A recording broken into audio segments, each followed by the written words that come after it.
સહજાનંદ સ્વામી મહારાજની જય.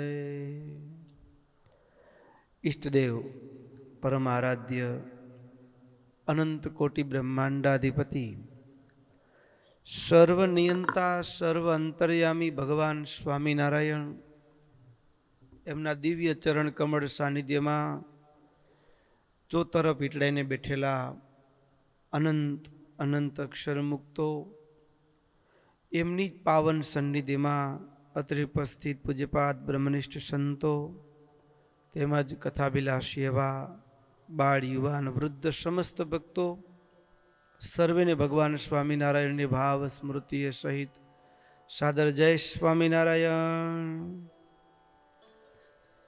વાલા ભક્તો, આપણી ચાલતી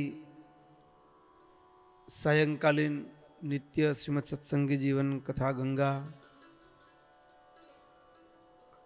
ગત સત્રની અંદર ભગવાન સ્વામિનારાયણ કારતક સુદ દસમીની રાત્રે એકાદશી ના વ્રતની વાત મહારાજે કરી. એ કથા ગઈકાલે આપણે શ્રવણ કરી. જ્યારે મહારાજના મુખેથી એકાદશીનો મહિમા સંતો ભક્તોએ સાંભળ્યો, બધાયના મનમાં ખૂબ આનંદ થયો. એમાં પણ કેટલાક ભક્તો હતા એટલે એણે મહારાજને પૂછ્યું, મહારાજ આ તમે જે મહિમા કીધો એકાદશીનો સાંભળીને તો ખૂબ આનંદ થયો, પણ મહારાજ એક પ્રશ્ન છે. તિથિ એકાદશી સ્વામી ત્વયા સર્વ વ્રતાધિકા પ્રોક્તા મહાફલાચાત્ર હેતુમ નો વક્તુમ અર્હસી.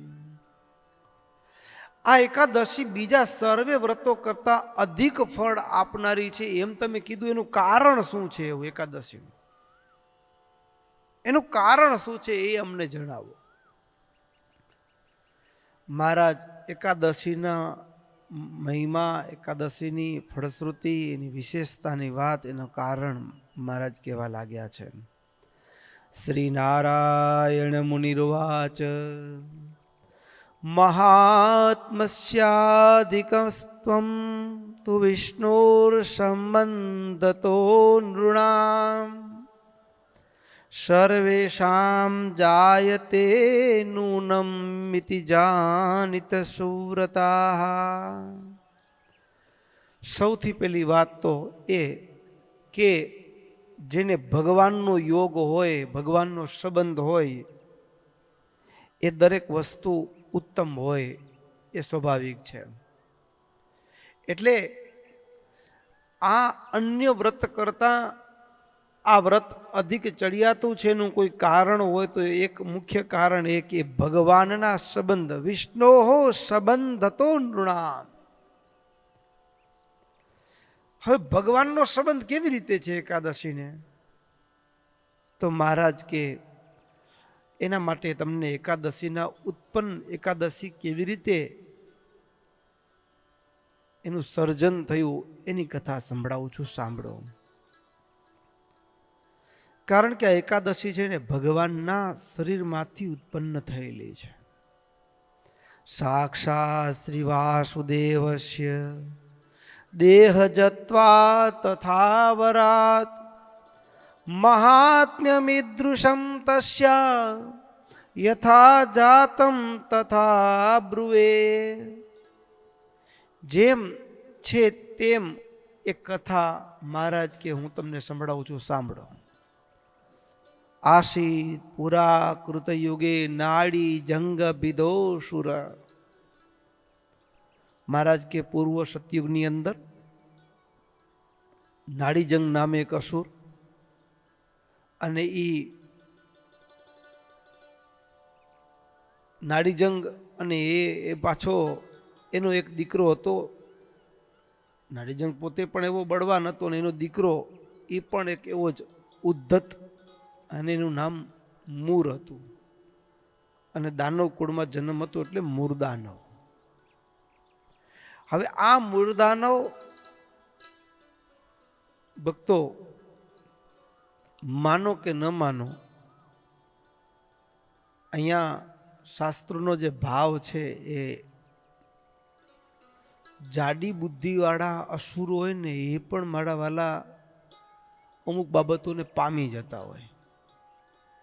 શરીરથી તો બડુકા હોય પણ એ દિવ્ય શક્તિઓ પણ પ્રાપ્ત કરી લેતા હોય છે. હવે મૂરદાનક સ્વાભાવિક રીતે અસુર કુળમાં જન્મ છે એટલે શરીરથી તો બડુકો હતો ને ખડે હતો, પણ વિશેષ માટે એને શું કર્યું તો કે બ્રહ્માણમ તપસ્યારાધ્ય, બ્રહ્માજી ઉપર તપશ્ચર્યા કરી. તપ કરી, એવું તપ કર્યું. અને ભક્તો જ્યારે કોઈ તપશ્ચર્યા કરે, મંત્રનો જપ કરે, ત્યારે બ્રહ્માદિક દેવો એને વરદાન આપવા માટે બંધાયેલા છે.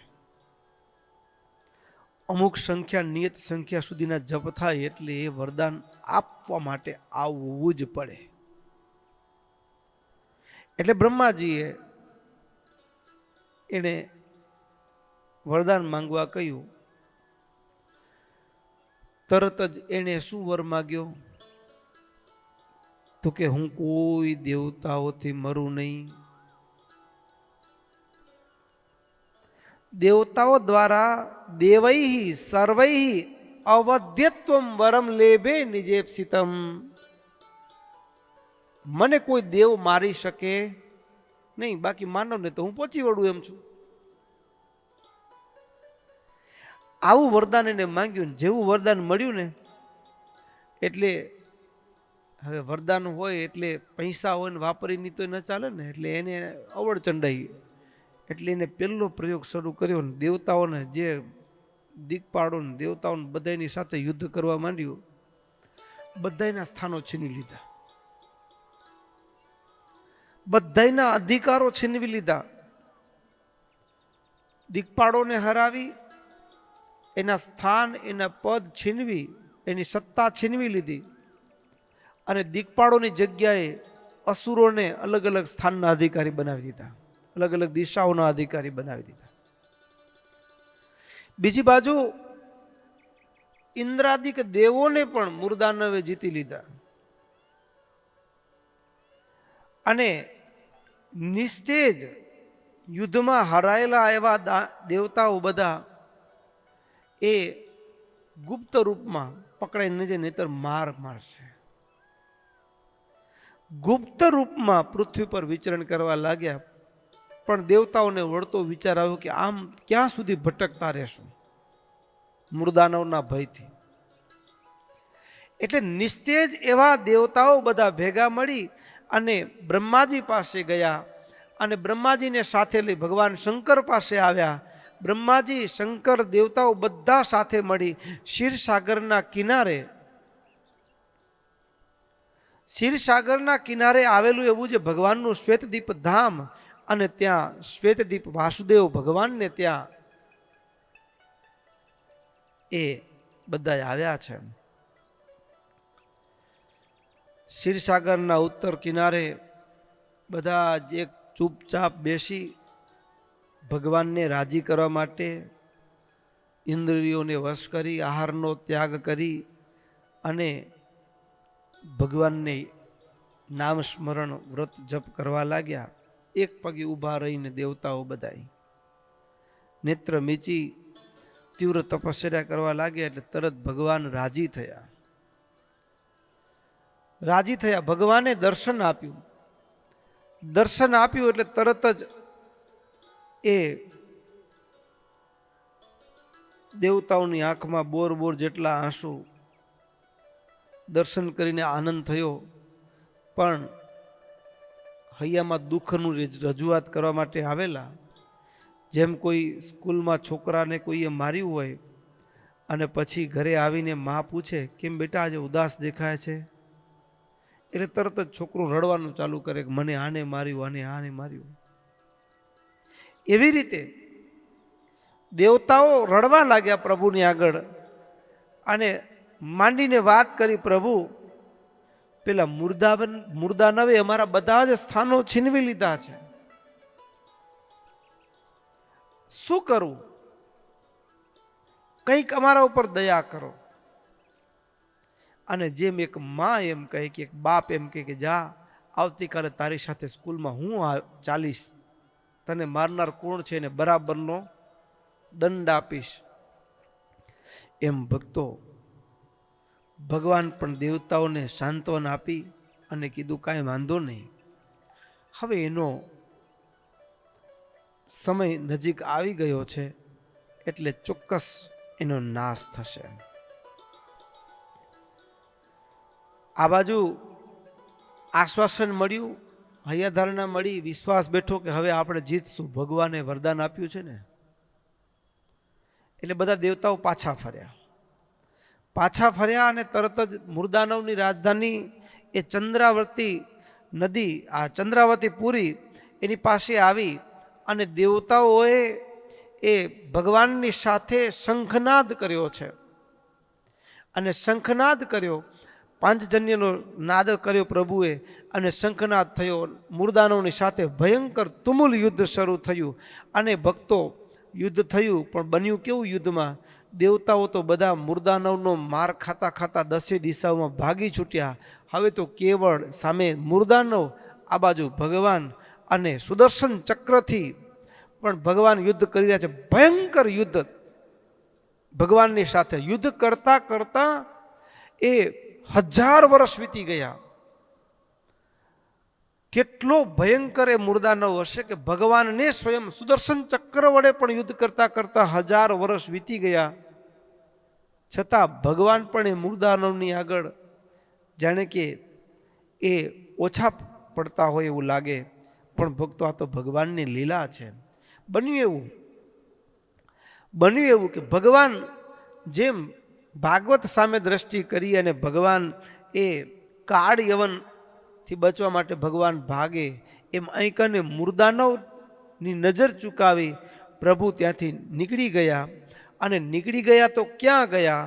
તત શ્રાંતો હરિપ્રાયાત સ્વકીયમ બદરી વનમ ગુહામ સિંહવતી તત્ર પ્રાપ્ય શિષ્યે ભયાદિવ. ભગવાન થોડો જાણે 1000 વર્ષ સુધી રાત દિવસ રાત યુદ્ધ કરતા કરતા પ્રભુ થાક્યા અને થાકથી વિશ્રાંતિ લેવા માટે પ્રભુ એ બદ્રિકાશ્રમની સમીપમાં આવેલી એવી જે સિંહવતી ગુફા છે બદ્રિક ક્ષેત્રની અંદર, એ સિંહવતી ગુફાની અંદર ભગવાન પ્રવેશ કર્યો છે. અને જાણે કોઈ ડરતું હોય એવી રીતે ભગવાન ગુફામાં જઈ પ્રવેશ કરી અને બહુ લાંબા સમયનો થાક હોય એમ ભગવાન એ સિંહવતી ગુફાની અંદર આરામ કરવા માટે એ શયન કર્યું. ભગવાને જ્યારે શયન કર્યું ત્યારે ભક્તો આપણે પણ સૂઈએ ને ત્યારે આપણી આ 5 જ્ઞાનેન્દ્રિય છે એ પણ આંખ છે એ ખુલ્લી છે, બહાર જગતને જુએ છે, એ પાછી વડે બંધ થાય. કાન ઇન્દ્રિયો સંકેલાય ને એમ 10 ઇન્દ્રિયો અને 11મું મન સામાન્ય જીવનું ભોગમાં લીન હોય પણ પરમાત્માનું સ્વસ્વરૂપમાં લીન કરી અને ભગવાને ક્ષણવાર માટે યોગ નિદ્રાનો સ્વીકાર કર્યો. અને ભક્તો આ જે સિંહવતી ગુફા છે 12 યોજન લાંબી છે. અને પાછું આ ગુફાની વિશેષતા એ કે એનો એક જ દરવાજો છે, એક જ દરવાજો. અને મુર્દાનવ ખીજાતો ત્યાં આવ્યો, એણે જોયું અને એ પણ એ ગુફાની અંદર પ્રવેશ કરી ગયો. ગુફાની અંદર પ્રવેશ કરતાની સાથે જ ભગવાનને પોઢેલા જોયા. આ બાજુ ભગવાન તો ભક્તો યદ્યપિ લાગે છે એમ કે પોઢ્યા છે, પણ ભક્તો પોઢેલા ભગવાન પણ અંતરથી સંકલ્પ કર્યો અને ભગવાનના 10 ઇન્દ્રિય અને 11મું મન ભક્તો એ એનામાંથી 10 ઇન્દ્રિયોને 11મું મન એ એકાદશ ઇન્દ્રિયોમાંથી એક તેજસ્વી કન્યા ઉત્પન્ન થઈ, દિવ્ય આયુધવાળી એક કન્યા ઉત્પન્ન થઈ. અને ભગવાનના એકાદશ ઇન્દ્રિયોમાંથી ઉત્પન્ન થયો એટલે હવે એનામાં શું આપણે એને એના રૂપ સૌંદર્ય ગુણની વાત કેમ કહી શકીએ? તો અપાર હોય જ, સ્વાભાવિક છે. રૂપ સૌભાગ્ય સંપન્ના દ્રાતામ સતુદાનવ મુગ્ધે મામ વરયસ્વેતિ પ્રાર્થયામાસ સાદરમ. રૂપ ગુણથી સંપન્ન એવી કન્યાને જોઈને ભક્તો આ જીવનું, જ્યાં સુધી આ જીવ માયામાંથી ખરડાયેલો હોય ત્યાં સુધી એનું એક નબળું અંગ રૂપ. જેવી કન્યા જોઈને એટલે મુર્દાનવ લડવાનું ભૂલાઈ ગયું. હા, લડવાનું ભૂલાઈ ગયું અને સૌથી પહેલું રૂપ જોતાની સાથે મન મુગ્ધ બની ગયું. મન ખેંચાયું પેલી કન્યાની અંદર. મન ખેંચાયું એટલું નહીં, અરે ખેંચાયેલા મને સૌથી પહેલો પ્રશ્ન શું કર્યો ખબર છે? હા, આજના પણ મૂર્તિયા હોય ને, એ કોઈ બેન દીકરીને જુએ એટલે શું પરણેલી છે કે કુંવારી છે, પેલો પ્રશ્ન ત્યાં હોય. મૂળદાનવ, એમાં દાનવ કુળ એટલે તો સ્વાભાવિક છે કે એના ઇન્દ્રિયો અંતઃકરણ સ્વભાવ તો ઉછૃખલ હોય જ. એટલે મૂળદાનવે સૌથી પહેલી ઈચ્છા એ સ્ત્રીની સાથે પરણવાની કર્યો. પેલી જોતાની સાથે જ, જોતાની સાથે પેલી મુગ્ધે મામ વરય. પાછું કેવું તો કે પ્રાર્થયામાસ સાદરમ. તું મને પરણ એના માટે આજીજી કરવા લાગ્યો, પ્રાર્થના કરવા લાગ્યો મૂર્દાનવ પેલી સ્ત્રીને. અને ભક્તો તમ કામ વિવડમ દેવી પ્રાહસા દૈત્ય મામ યુધી. અને ભક્તો એ કન્યા ભગવાનના એકાદશ ઇન્દ્રિયોના તેજમાંથી ઉત્પન્ન થયેલી કન્યા. અને ભક્તો એ કન્યાએ મૂર્દાનવની સામે પ્રસ્તાવ મૂક્યો. હા, પ્રસ્તાવ મૂક્યો. પ્રસ્તાવ શું મૂક્યો તો કે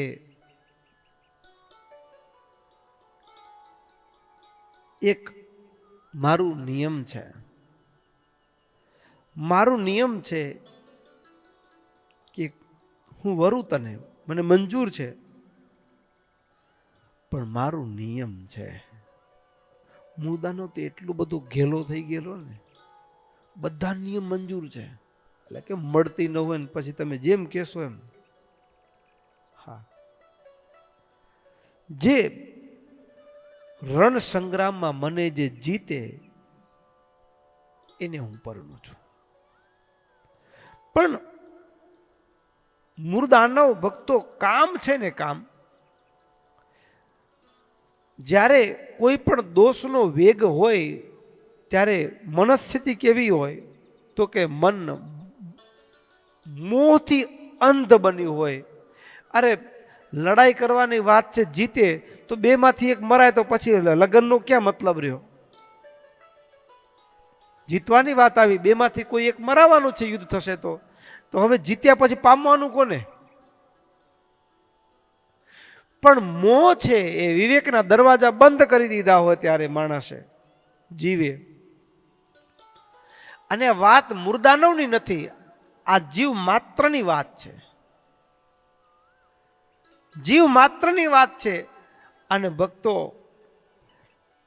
જીવ માત્ર આજ ભૂલ કરે છે. દેવીના વચન સાંભળી એકાદશ ઇન્દ્રિયોના તેજમાંથી ઉત્પન્ન થયેલી કન્યાની વાત સાંભળી મોહાંધ કામાંધ મૂર્દાનવે કીધું મને મંજૂર છે, મંજૂર છે. અને ભક્તો એ ભગવાનના એકાદશ ઇન્દ્રિયોમાંથી ઉત્પન્ન થયેલી એ કન્યા અને મૃદાનવનું યુદ્ધ થયું. ભક્તો કથાને જો સમજીએ તો કેવો તાલમેલ સમજાઈ જાય કે બધું ભગવાનની ઈચ્છાથી જ થાય છે. જે ભગવાન 1000 વર્ષ સુધી સુદર્શન ચક્ર વડે એ મૃદાનવ સાથે યુદ્ધ કરીને ન જીત્યા, એ જ ભગવાનના અંગમાંથી ઉત્પન્ન થયેલી કન્યા સહજમાં જીતી લે. બરાબર. ભક્તો વાત એવી છે કે જ્યારે હૈયું દોષથી દગ્ધ વર્તતું હોય ને, દોષથી દગ્ધ વર્તતું હોય ને, એ માણસને જીતવો સહજ છે.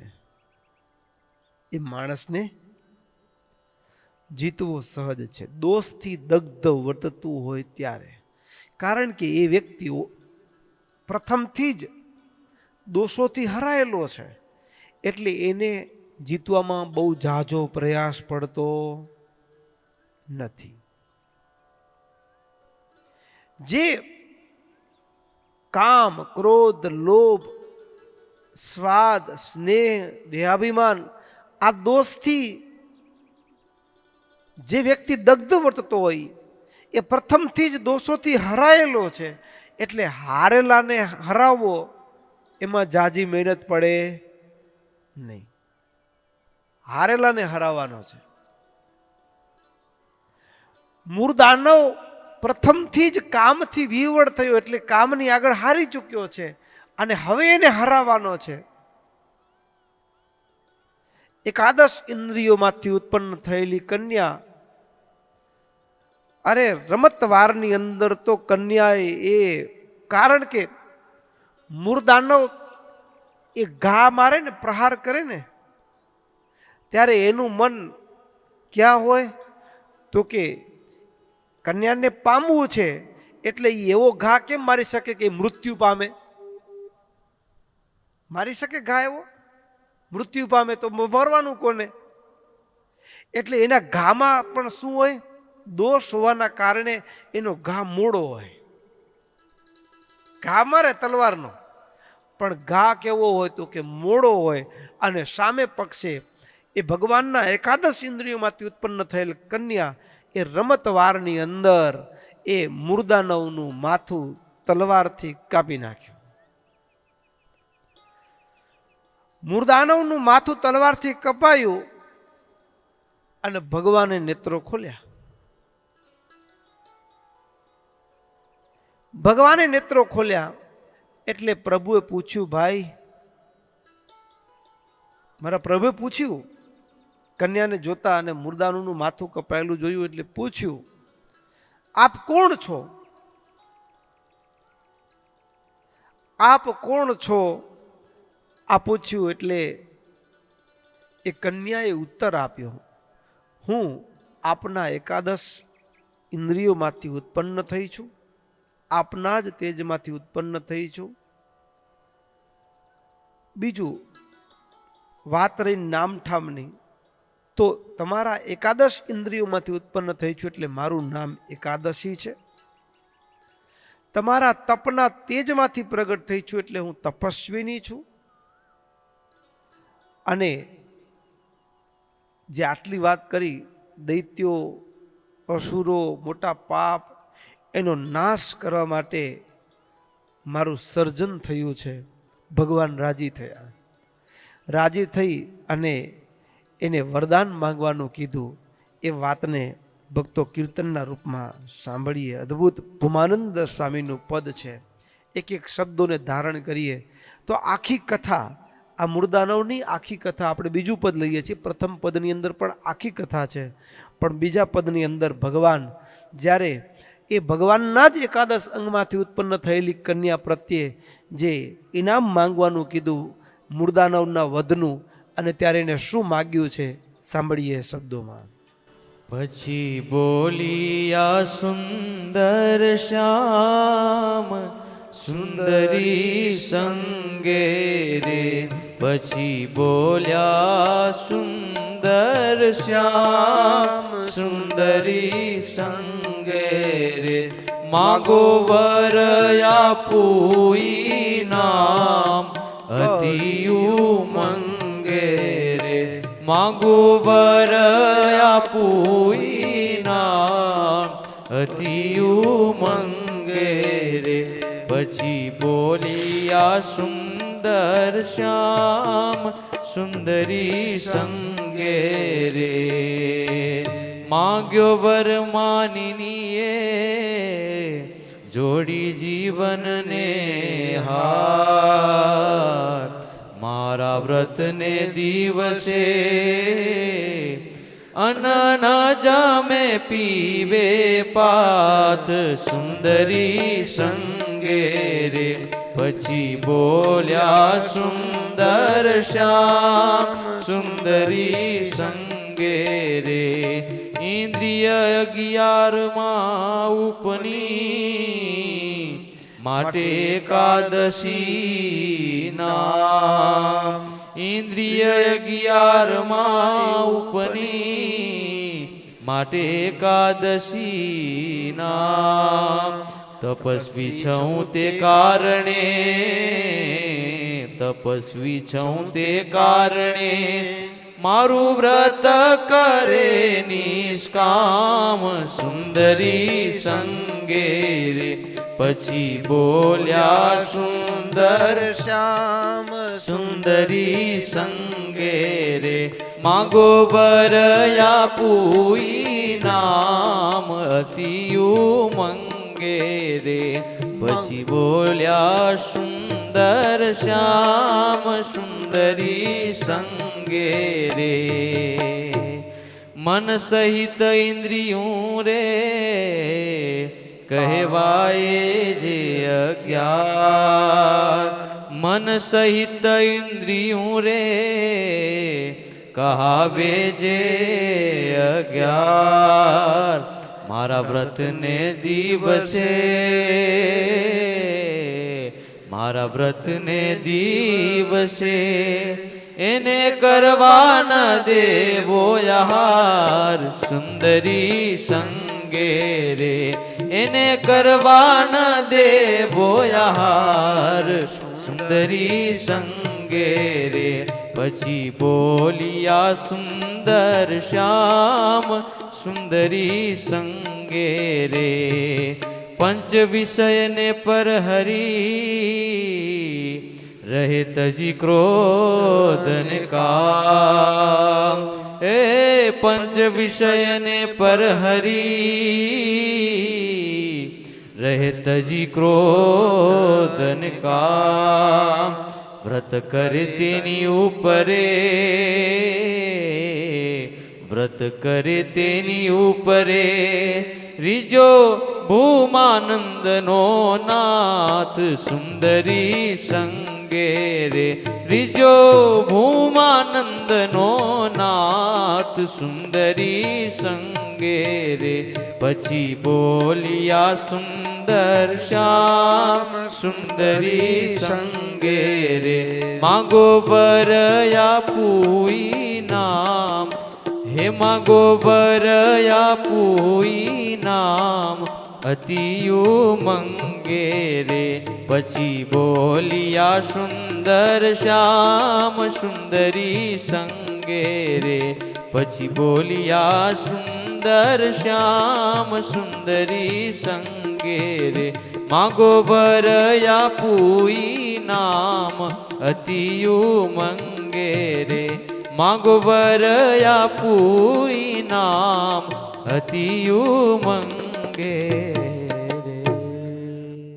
એકાદશ ઇન્દ્રિયમાંથી ઉત્પન્ન થયેલી કન્યા ભગવાને જ્યારે વર માંગવાનું કહ્યું ત્યારે પહેલું વરદાન માંગ્યું કે મારા વ્રતને દિવસે કોઈ ઉપવાસ કરે તો એ સર્વ પાપ થકી મુકાઈ અને આલોકમાં ભુક્તિ અને મૃત્યુ પછી મુક્તિને પામે. બીજું વરદાન પહેલું વરદાન મારા વ્રતને દિવસે કોઈ ઉપવાસ કરે વ્રત કરે તો આ લોકમાં ભુક્તિ જીવે ત્યાં સુધી ભુક્તિ અને મર્યા પછી મુક્તિ. અને બીજું વરદાન કોઈ શરીરથી અશક્ત હોય, ઉપવાસ ન કરી શકે તો એકાદશીએ વરદાન માંગ્યું કે કોઈ રોગાદિકથી અશક્ત હોય ને ઉપવાસ ન કરે એવો હોય તો પણ એકવાર ભોજન કરે કે ફલાહાર કરે કે માત્ર રાત્રે ભોજન કરે,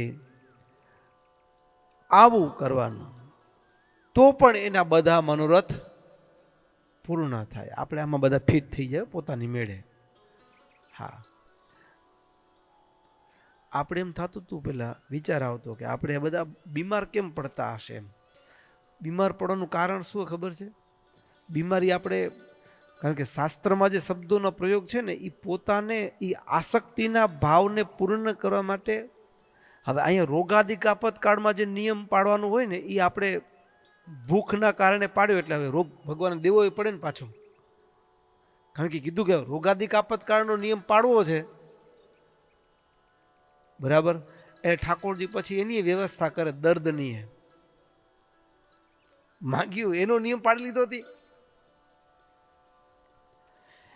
અને ત્રીજું વરદાન કે આ મારું જે વ્રત છે એ 4 યુગમાં અને 12 માસ આ વ્રત થાય એવી મારી ઈચ્છા છે. અને 12 મહિના 15 દિવસે આવે એટલે 24 સ્વરૂપે રહેલી એવી હું, તમે મારા પતિ થાઓ અને મને આનંદ આપો એવી યાચના કરી. અને ભક્તો ભગવાને એને વર આપ્યો. અને એ દિવસથી, એ દિવસ કયો હતો તો કે માગશર સુદ એકાદશીનો દિવસ હતો. એ જે દિવસે ભગવાને એમને વરદાન માંગવાનું કહ્યું એ દિવસ માગશર સુદ એકાદશીનો હતો. અને તે દિવસે ભગવાને એને વ્રત આપતા કીધું કે ચોક્કસ આ તારું જે વ્રત છે, મારી પૂજાથી યુક્ત જે વ્રત કરશે, એટલે કે મહાપૂજાના મહોત્સવની સાથે ભગવાનના ષોડશોપચાર પૂજાના વ્રતની સાથે મારું આ જે વ્રત કરશે, એકાદશીનું વ્રત કરશે, એ ચોક્કસ ભગવાન કે મોક્ષાર્થી હશે તો સંસારથી મુકાઈને મુક્તિને પામશે. અરે કંઈક સંસારના ભોગની અંદર એનું મન હશે, ભોગાર્થી હશે તો પણ સંસારના ઈચ્છિત સુખને પામશે. ભુક્તિદા અને મુક્તિદા એવા નામથી એકાદશીને ભગવાને વરદાન આપતા કીધું કે તું પ્રસિદ્ધ થઈશ. અને આ ભગવાનના 24 અવતારો છે ને, તો એકાદશીના એ 24 સ્વરૂપે ભગવાન એને સ્વીકાર કરી છે. એટલે દરેક એકાદશીના અલગ અલગ ભગવાનના અવતારથી યુક્ત એવા નામ છે એમના.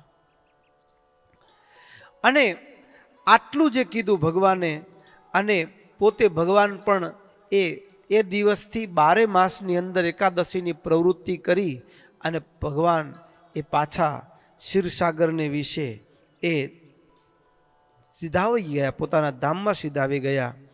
અને ભક્તો આ બાજુ ફરીવાર એકાદશીએ ભગવાનને પ્રાર્થના કરી. ભગવાનને પામવા માટે ઈચ્છા શેની હતી તો કે મને ભગવાનના અંગમાં સ્થાન મળે, ભગવાનના અંગમાં સ્થાન મળે એવી ઈચ્છા સાથે એકાદશી ફરી. ભગવાનના અંગમાં સ્થાન લેવું તો કેમ લેવાય? જેમ આપણે આગળ પણ એક વખત કથામાં કહેલું, વાલા તારા ઉરમાં વિનગુણ હાર જોઈ નેણા ઠરે રેલો. વિનગુણ હાર એટલે ભક્તો ગુણ, માયાના 3 ગુણથી રહિત, બરાબર, શુદ્ધ સત્વાત્મક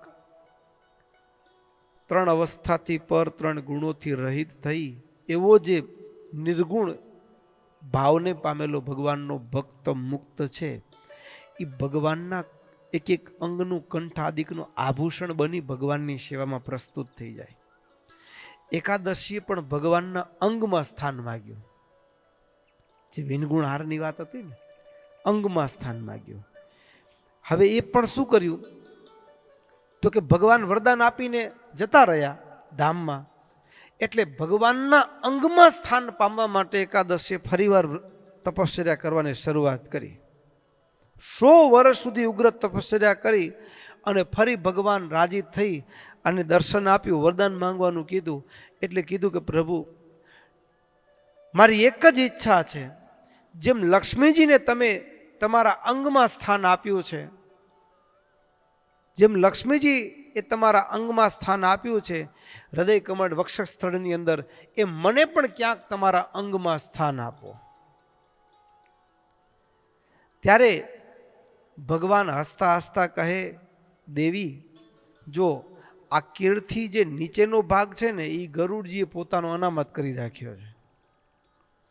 પછી વક્ષસ્થળ છે એ લક્ષ્મીજીએ આત્મસાત કરી રાખ્યું છે. પછી હાથ છે એ ભક્તો શંખ ચક્ર ગદા પદ્મ એ આયુધ છે એ એક એક મુક્ત છે, એ હાથને રોકી રાખ્યા છે સેવામાં.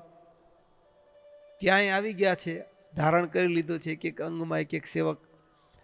પછી હા, કુંડળો એ કાનમાં બે મુક્ત કુંડળ રૂપે બની એ પણ અંગમાં વિરાજમાન થઈ ચૂક્યા છે. હવે કયું અંગ ખાલી રહ્યું? બરાબર ને? મુખમાં સરસ્વતીએ નિવાસ કરી લીધો છે. મસ્તકમાં તો કે મુગટ રૂપે એક મુક્ત સેવામાં પ્રસ્તુત થઈ ચૂક્યા છે. હવે કોઈ આખા અંગમાંથી કોઈ અંગ બચ્યું હોય તો પ્રભુ કે બે નેત્રો બચ્યા છે. અને અતિ પ્રિયસ્ય હિ સ્થાનમ નેત્ર મુક્તમ મનીષિભિઃ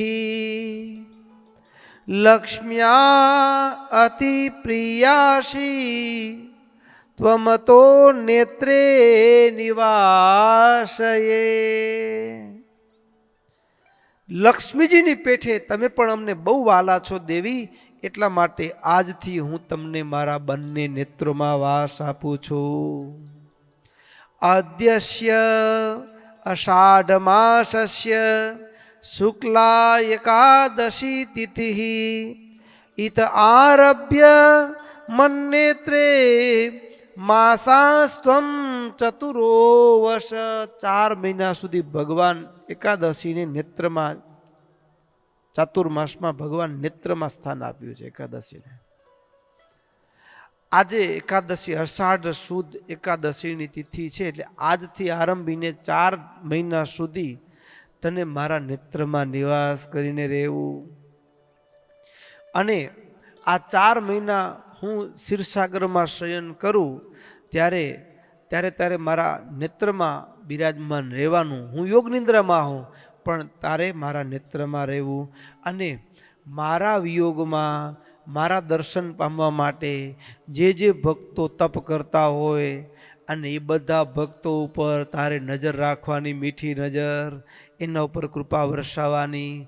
એટલે મત પ્રીતયે તપોયોગમ મત પૂજામ વાપી યે નરાહ ચાતુર્માસ્યે કરિષ્યંતિ સિદ્ધિ શીઘ્રમ ભવિષ્યતિ. હા, 4 મહિના સુધી જે ભક્તો તપ કરતા હોય ને એના ઉપર મીઠી નજર કોની હોય? એકાદશીની હોય. ભગવાન શયન કરી ચૂક્યા છે, પણ ભગવાનના વિયોગમાં ભક્તનું હૈયું દગ્ધ વર્તતું હોય, તડપતું ભગવાનના દર્શન માટે. અને ત્યારે ભગવાન આંખ યદ્યપિ બંધ છે, ભગવાનના નેત્રો, પણ એમાં એ એકાદશીને સ્થાન આપ્યું છે. ને એકાદશી એ ભગવાન યોગ નિદ્રાને સ્વીકાર કરી છે, પણ એકાદશી ત્યાં હાજર રહી અને ભક્તો જે તપને કરતા હોય ને એના ઉપર રાજીપો વરસાવતા. શું તો કે ચાતુર્માસે કરિષ્યંતિ સિદ્ધિ શીઘ્રમ ભવિષ્યતિ. ચાતુર્માસમાં તપ કરે ને એટલે એકાદશી પોતે એક ભજનના તપનો અંગ હતું, અને એમાં તપને કરતા જુઓ ને એટલે 4 મહિનામાં જે તપ કરે એ તત્કાળ સિદ્ધિ આપે, ફળની ફળશ્રુતિ વધુ આપે. એવી એકાદશી ભક્તો, એકાદશીના મહિમાની વાત અપરંપાર છે. આગળ હજી પ્રસંગ છે, પણ વચ્ચે એક પ્રસંગ યાદ આવ્યો. મહિમાની ઘણી વાતો પુરાણોમાં તો લખાયેલી હોય, પણ અમે સંતો જ્યારે આફ્રિકા વિચરણમાં જઈએ ત્યારે કેરીચો જવાનું થાય, અને ત્યાં ચાનું વાવેતર વધુ છે. જેમ આપણે ભારતમાં આસામ કે દક્ષિણ ભારતની અંદર પણ પહાડી વિસ્તારો હોય ત્યાં ચા હોય, એવી રીતે ત્યાં ચાનું વાવેતર.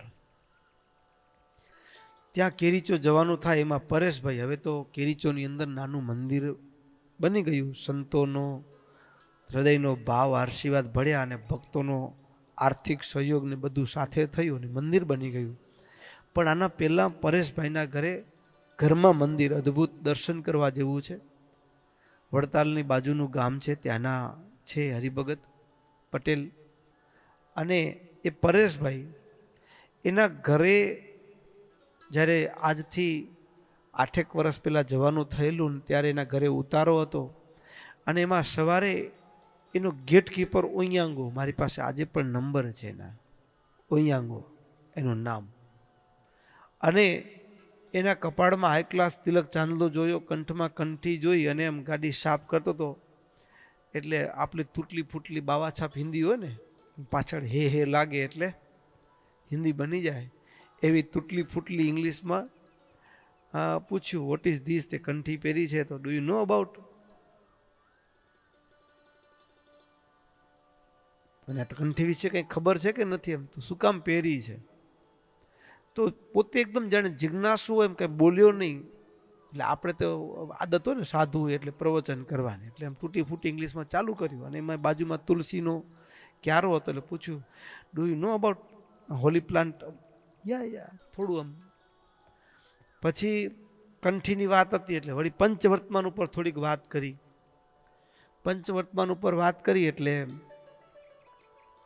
તું કંઠી પહેરી છે પણ એના માટે બેઝિક કમાન્ડમેન્ટ છે ભગવાનની, યુ હેવ ટુ ફોલો. આવું કીધું. યા એબ્સોલ્યુટલી આઈ ફોલો. હું ઓલરેડી એને ફોલો કરું જ છું. એટલે થોડાક આપણે ચકી ગયા, પંચવર્તમાનમાં હું પાલન કરું છું ને કંઠી પહેરી છે, કોઈ કાળિયું એમ કે એટલે ત્યાંનો સ્થાનિક બરાબર એ એવું કહે કે હું એ પંચવર્તમાનનું પાલન કરું છું. એટલે વળી પાછું એમાં થોડા ઊંડામાં જવાનું થયું કે દારૂ માંસાહાર તો એના માટે કોમન ગણાય, તો માંસાહાર નથી કરતો. આગળ પણ લગભગ આ વાત અમે કરી છે થોડી ઘણી. પણ આ બધું પૂછતા પછી પૂછ્યું ને તો પતિ પત્ની ને 2 સંતાનો છે. તો ભક્તો જેટલા સ્વામિનારાયણ સંપ્રદાયના શાસ્ત્રો ઇંગ્લિશમાં ટ્રાન્સલેટ થયા છે એ ઘરે સભા થાય, દરરોજ વાંચે સાથે બેસીને. આપણે પરંપરાથી જેને સત્સંગ મળ્યો હશે એ પણ જે માળા ભજન નહીં કરતા હોય એમ દરરોજ સવારે પૂજા કરવાની, રાત્રે પણ માળા કર્યા પછી સૂવું. સભા થાય, સભા કર્યા પછી માળા કરીને પછી સૂવું. એટલે શાકાહારી થવું, માંસાહાર છૂટવું હોય તો સમજી શકાય, પણ વળી એમાં થયું કે તો ડુંગળી લસણ તો કે એ વેજીટેરિયન છે એટલે એને છોડવામાં થોડો સમય લાગ્યો, પણ અત્યારે એ પણ છેલ્લા 3.5-4 વર્ષથી એ પણ છૂટી ગયો છે, નથી કરતા. એટલે વળી પાછું આમ આપણે પણ એમ થાય કે જુઓ તો ખરા. પછી પૂછતા પૂછ્યું કે એકાદશીનું પાલન કરો? તો કે હા. રજસ્વલાના ધર્મ? તો કે હા. પણ મારે જે વાત અહીંયા એકાદશીની છે એ કરવી છે. એકાદશીનું પાલન કેવી રીતે તમે કરો છો એ કયો, શરૂઆત કેવી રીતે કરી? પરેશભાઈ બહુ મજાના હરિભગત છે. એને એવું કીધું કે પરેશભાઈએ અમને એવું કીધું કે આ એકાદશીનું વ્રત કરવાથી you get specially offer from God, extra blessing, વિશેષ આપણે કહીએ ને આશીર્વાદ, ભગવાનની કૃપા. એટલે તો તને કઈ લાભ થયો? આપણે એકાદશી તો બધા પાડતા જ હોય, તને કઈ લાભ થયો એકાદશીનો? તું એકાદશી પાડે છે તો પેલા પૂછ્યું એકાદશી કેમ પાડે? આપણે તો અહીંયા એકાદશીના હતરવાના બનાવે. હા,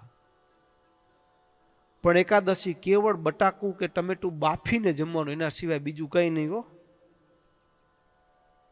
શક્ય તો વ્રત ઉપવાસ કરે, નહીતર કેવળ બટેકું ટમેટું બાફીને, આ બીજી વાનગી એને ક્યાં. અને આવી રીતે ચોકસાઈ પૂર્વક એકાદશી. કેવી રીતે પાડે છે, તને પાડવાની શ્રદ્ધા તારામાં કેવી રીતે આવી એની વાત કર. પરેશભાઈ એને માંડીને વાત કરેલી કે એકાદશી કરવાથી ભગવાન ભુક્તિદા ને મુક્તિદા, આગળ જે કીધું આ એકાદશી કેવી છે તો કે આલોકમાં પણ હા આપણું લાભ અપાવે ને મર્યા પછી મોક્ષ, મોક્ષાર્થીઓને મોક્ષ આપે. આલોકમાં કોઈ વિષય ભોગની પણ ઈચ્છા હોય, કોઈ હોય સંકલ્પ હોય તો એને પણ પૂર્ણ કરે. તને કે લાભ થયો તો કે હા. શું લાભ થયો? હવે ભક્તો એ જે છે ને એ કેન્યાની અંદર જેટલા ત્યાંની સ્થાનિક પ્રજાતિ છે એમાં સૌથી વધારે આપણે કહીને કે એમ ખતરનાક કહી શકાય એવી જો કોમ્યુનિટીઓ તો જલવા અને કિસ્મુ બાજુ એ પ્રજાતિના લોકો વધુ વસે છે, જલવા કોમ્યુનિટી. અને જલવા કોમ્યુનિટીમાંથી આવે છે ઓયાંગો. જલવા કોમ્યુનિટીમાંથી આવે છે એટલું જ નહીં, અને એ માથા ભારે ચૂંટણી થાય ને એમાં જે ધમાલ થાય ને એમાં સૌથી મોટો હાથ આ બધા લોકોનો હોય છે. તો એ જલવા કોમ્યુનિટીમાંથી આવે છે. હવે એનું મૂળ વતન કિસુમ, નોકરી ધંધાની આશાએ અહીંયા કેરીચો આવેલા. અને ઘણીક વખત એવું આપણે અહીંયા કને પણ હોય કે ઘણા પરંપરાથી મોટી ખેતી ને ધંધો હોય અને ઘણા પરંપરાથી બિચારા કોઈ ખેતીવાડી ન હોય, મજૂરી કરતો હોય પરિવાર. તો આ પરિવાર પણ કોઈ એવી કોઈ જમીન કે નહીં, મજૂરી સાથે સંકળાયેલો. અને એ ઓયાંગો એનું 4 ભાઈ અને 4 બેન, મોટો પરિવાર. હવે જમીનના ભાગ કરીએ, હવે બાપ દાદાની પરંપરાથી તો એવી ખેતી નહીં, એટલે એમ થાય કે હવે ભાઈઓ હોય બધા સમયાંતરે વ્યવહાર જુદા પડે તો પોતાના માટે હવે જમીન પોતાને જ પોતાના પગ ઉપર ઊભા થવું પડે. એટલે જમીન શોધતો હતો. એકાદશી કરી, બન્યું કેવું, એકાદશીના દિવસે વ્રત કર્યું અને દેવી યોગે ભગવાનની ઈચ્છાથી આ એકાદશી કેવી છે તો કે ભુક્તિદા, મનવાંછિત ફળને આપનારી છે. એકાદશી કરીને 12ના દિવસે સવારના સમયે એ ઓયાંગોને ફોન આવ્યો કિસુમુથી. એના કોઈ પરિચિત વ્યક્તિએ ફોન કર્યો. સારો એક રોડ ઉપર, સારા લોકેશન ઉપર જગ્યા હતી, જમીન હતી, અને જેનો એનો પરિચિત વ્યક્તિ હતો એ કંઈક વ્યવહારમાં અટવાયો હશે, અને એને ઓયાંગોને સામેથી ફોન કરીને કીધું કે મારે આ જમીન વેચવી છે અને મને હૃદયથી ઈચ્છા આવી છે કે હું તને આપું. હવે એની માર્કેટ વેલ્યુ લાખોમાં થાય, એની જગ્યાએ એ 2-2.5 લાખની અંદર સારા એવા લોકેશન ઉપર સારો એવો વિસ્તારવાળો પ્લોટ એને 2.5 લાખ સીલિંગમાં, મને તને જ આપવો છે ને તું મને 2.5 લાખ વ્યવસ્થા કરી દે, મારે આજે જોઈએ છે. જેની કિંમત 25 લાખ કરતા વધુ થાય એ વ્યક્તિ સામેથી ફોન કરે કે મને તને આપવી છે અને તું મને ગમે તે રીતે 2.5 લાખની વ્યવસ્થા કરી દે, આ જમીન મને તને આપવી છે, સામેથી લ્યો. જેની કિંમત એ સમયે 25 લાખ સીલિંગ થતી હોય અને 2.5 લાખમાં ઓયાંગો. એટલે અમે પૂછ્યું કે તારી પાસે 2.5 લાખ હતા હાજરમાં? તો કે 1.25 લાખ જેટલા સીલિંગ મેં બચાવી રાખેલા. તો બાકીના? તો કે બાકીના પરેશભાઈએ મદદ કરી, સમયાંતરે પછી પગારમાંથી કટ કરતા કરતા ભરાઈ ગયા. અને એ પ્લોટ હું શોધતો હતો, ઘણી જગ્યાએ તપાસ કરી, ઘણા મોંઘા, સસ્તો હોય તો એરિયા વાઇઝ થોડું આપણને ઓછું અનુકૂળ આવતું હોય, પણ 25 લાખને કિંમતનો પ્લોટ 2.5 લાખમાં મળ્યો.